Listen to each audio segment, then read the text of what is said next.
They were just two teenagers in love, trying to sneak away for a weekend nobody was supposed to know about.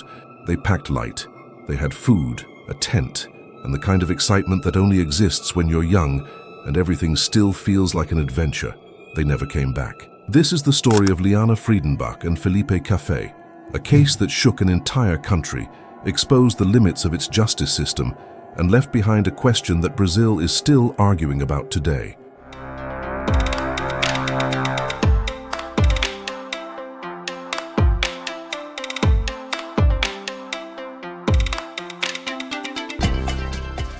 E o melhor lugar para champinha seria a 7 palmos debaixo do chão. Mas como aqui no Brasil não há pena de morte, infelizmente, que ele possa, ao menos, mofar no manicômio judicial. Só que não é assim que pensam o procurador Pedro Machado, o Conselho Regional de... São Paulo, Brazil, October 2003. If you've never been to São Paulo, picture this. A city of 20 million people, one of the largest urban centers on the planet. Everything moves fast there. The streets are loud, the buildings are tall, and teenagers navigate it all like they own the place. Because in many ways they do. Liana Friedenbach was 16 years old. She lived in Higienópolis, one of the more established neighborhoods in the city. Tree-lined streets, old apartment buildings, the kind of place where families have lived for generations. She was Jewish, came from a close-knit community, and by every account, she was the kind of person who made a room warmer just by being in it. Studious, a little reserved, but deeply caring. She had just transferred to a new school, Colegio São Luís, to better manage her schedule. She was taking gymnastics, English classes, and was involved in a Jewish youth organization. She had plans, real ones. She wanted to study physical education. She dreamed of becoming a camp counselor, traveling to Israel, living a full life. Felipe Caffé was 19. He also attended São Luís, though on a scholarship. His background was more modest than Liana's, but he was ambitious in the quiet, determined way that tends to produce results. He worked during the day and studied at night. He had a job interview lined up for that coming Monday. He was thinking about law school, wanted to become a detective. They met at school, as teenagers do. Their relationship was only a couple of months old, but it had that intensity that early relationships carry, the feeling that you found something rare and you want to protect it. Liana's father, Ari, knew about Felipe. He'd met him. There was no grand conflict, no forbidden romance. Just a father who was still getting used to the idea that his daughter was growing up, and a boyfriend who was polite and clearly cared about her.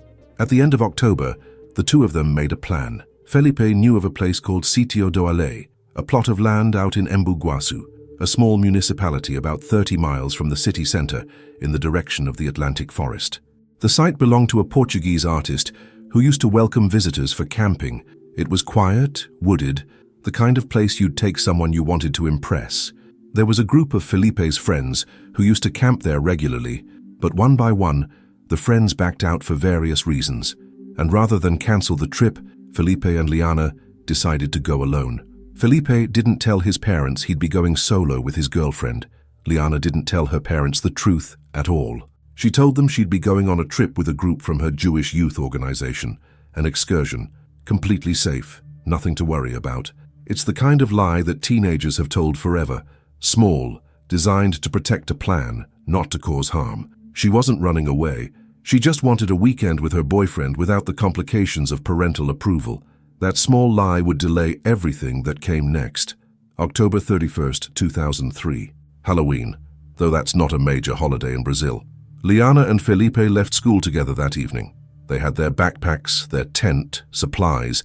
They spent the night sleeping at a covered outdoor space near the MASP, the São Paulo Museum of Art on Avenida Paulista, a famous building that sits elevated above street level, creating a sheltered area underneath that people have used as a gathering spot for decades.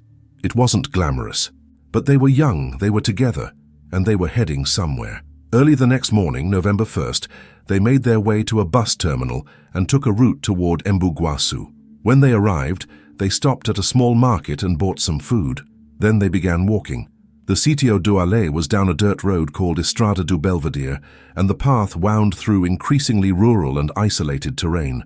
What they didn't know, what they couldn't have known, was that the site had changed since Felipe remembered it. The owner, the Portuguese artist, had been forced to abandon the property after escalating criminal activity in the area. Threats had been made against him. He was gone, but the land was still there, and people were still using it. Among them were two men who crossed paths with Liana and Felipe on that road. The first was Paulo Cesar da Silva Marques, 32 years old, known by the nickname Pernambuco, a reference to the northeastern Brazilian state where he was originally from. He had a criminal history. The second was Roberto Aparecido Alves Cardoso. He was 16 years old. Everyone in the area knew him by his nickname, Champinha. The two of them saw the young couple walking, well-dressed, carrying camping gear, clearly from the city. According to what investigators later pieced together, it was Liana who caught their attention, and they made a decision. They would wait. That afternoon, as Liana and Felipe were setting up camp, their tent was torn open. Both of them were confronted at knife point and gunpoint. They had no way to fight back, no way to run. They were marched into the forest. The Portuguese word Cativeiro means captivity. There's no real English equivalent that carries the same weight. It implies not just confinement, but total possession. That is what the following days were.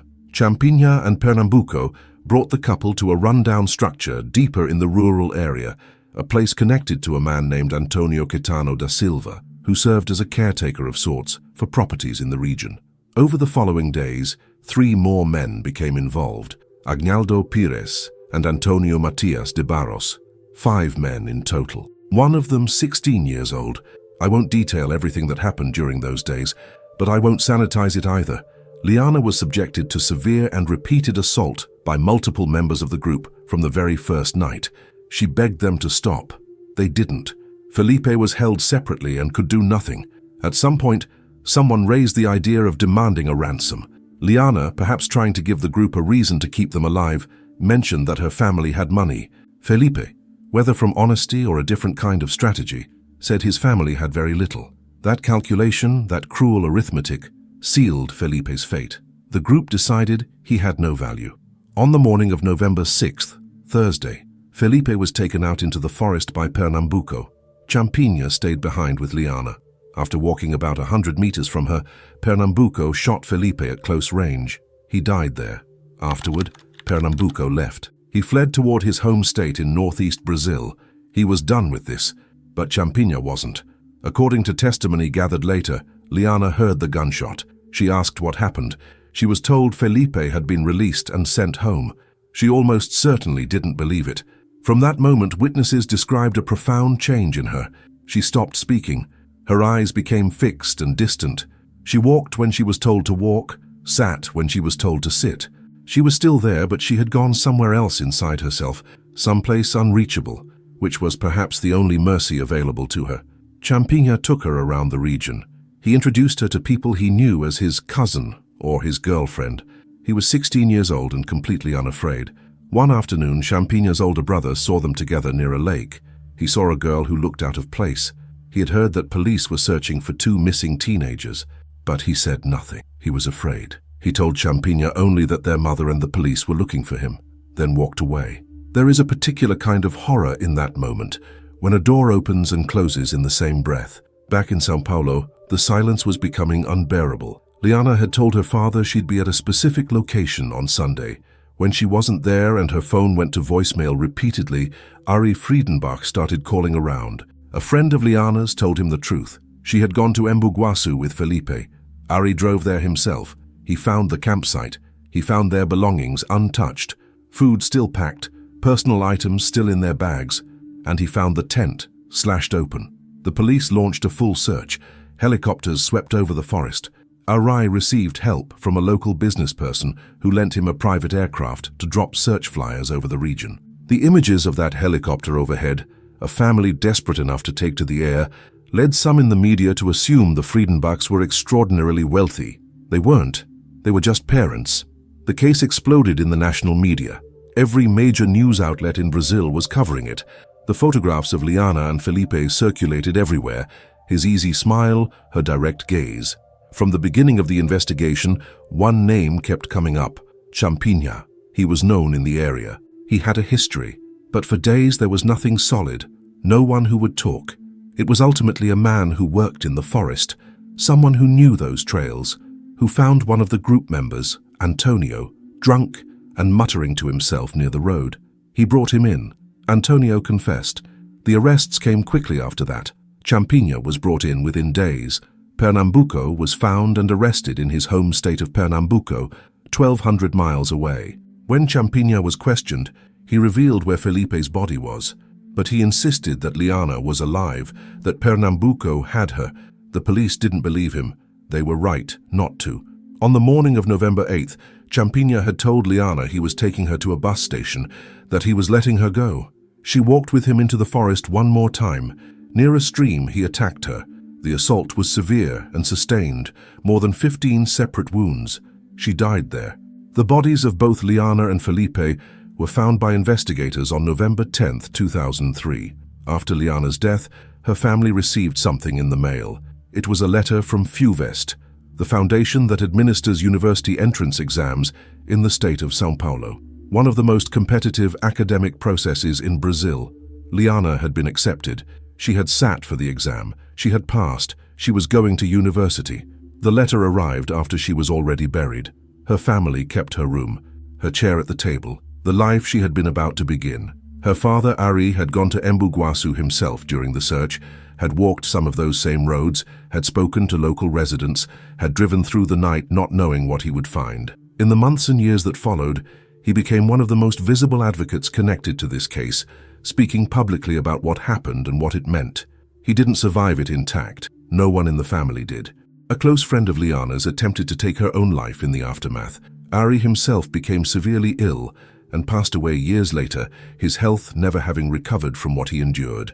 When people talk about crimes like this, they sometimes count only the direct victims. But a crime of this magnitude doesn't end with the last body. It radiates outward, into families, into friendships, into the quiet rooms of people who knew them, across years and decades. The Brazilian justice system moved eventually. In July 2006, 3 of the 5 men were sentenced.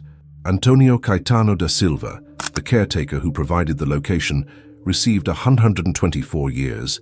Agnaldo Pires received 47 years. Antonio Matias de Barros received 6 years. In November 2007, Pernambuco was sentenced to 110 years and 18 days in prison, and then there was Champigna. Under Brazilian law at the time, specifically the Estatuto da Criança e do Adolescente, the statute governing minors, a person who commits crimes before the age of 18 cannot be tried as an adult. The maximum period of institutional confinement was 3 years, with release no later than age 21. Champigna was institutionalized rather than imprisoned. He was housed in a juvenile facility. As his 21st birthday approached, the public grew uneasy. This was a person who, by every assessment, was considered extremely dangerous. Psychiatric evaluations conducted during his confinement found signs of antisocial personality disorder and other mental health concerns. The conclusion across multiple examinations was the same. Releasing him posed a serious risk to public safety. The legal solution that was found walked a difficult line. Rather than release him, prosecutors applied for a civil interdiction order, essentially a psychiatric civil commitment, under a separate law governing individuals with mental illness. The court agreed. Champigna was transferred to a specialized secure mental health unit operated by the state of São Paulo. He remains confined there without a fixed release date, his continued detention subject to ongoing psychiatric review. His freedom has been challenged in court multiple times. The Supreme Court, the Superior Court of Justice, and the São Paulo State Court of Appeals have all denied his release.